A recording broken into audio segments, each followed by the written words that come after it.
Tom Whitewashes the Fence.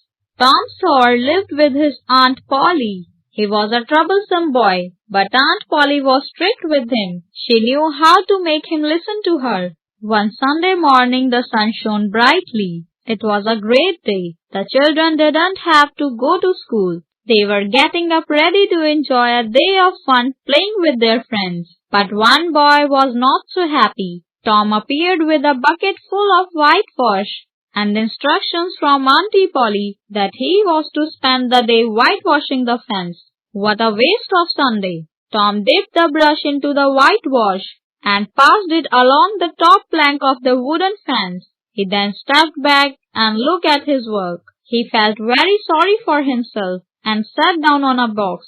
Jim came along with an empty bucket. He was singing a song and going along to fetch water from the water pump. This was work that normally Tom did not like to do. But now he remembered that there would be lots of people near the water pump, and he could talk to them. It was better than painting the fence all alone. He said, "Jim, I'll fetch the water if you do some of this whitewashing for me." "No, Master Tom. Miss Polly will be very angry with me if I do your work. She told me that you would ask me to whitewash the fence for you, but I should not help you." Jim ran off, though Tom begged him to let him go instead. He even promised to give Jim a marble. He said, "Jim, Aunt Polly won't do anything. Come, I'll show you my sore toe."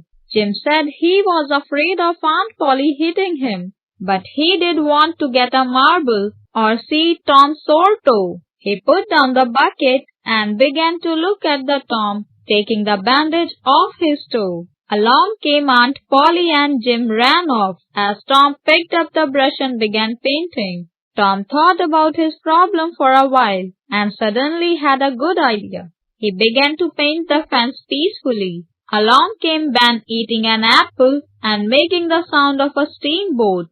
Whoop, ding dong, ting-a-ling-ling. Tom paid no attention to the steamboat. He kept painting the fence as though he loved the work he was doing. "Hello, Tom, I see you're working," said Ben. "I'm going swimming." "Oh," said Tom, "I didn't notice you." "I'm not working, I'm whitewashing the fence." That made Ben think a bit. As he looked at Tom, he got more interested in what Tom was doing. "Tom, would you let me paint for a while?" said Ben. "What?"